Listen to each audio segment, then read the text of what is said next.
The Study Planner in Lernabl helps you turn all of your exams and commitments into a realistic study timetable. It's designed to work around your life and your energy levels and help minimize cramming. Open the Study Planner from the Lernabl menu. First, import your calendars, such as Google, Outlook, or iCloud, so Lernabl can see when you're already busy.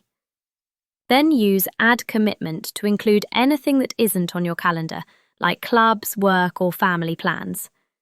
Add a name, optional description and colour, choose if it repeats, set the start and end time, and click Save so Lernabl won't schedule study sessions in those slots. Next, let Lernabl create a personalised study timetable for you. Click Create Study Planner, then choose the exams and topics you want to include and click the plus button to add them.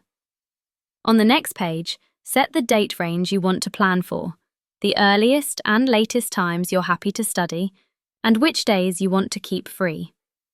Finally, choose when you feel most focused and how long you'd like each study session to last. Once you've set everything up, click Update My Study Planner to create a timetable based on your choices, which can be viewed by day, week, month, or year. You can click any session to edit or delete it, or clear the whole planner if you want to start again. You can also export your personalised study sessions to a calendar and receive notifications to your devices to keep Lernabl exam prep part of your daily routine.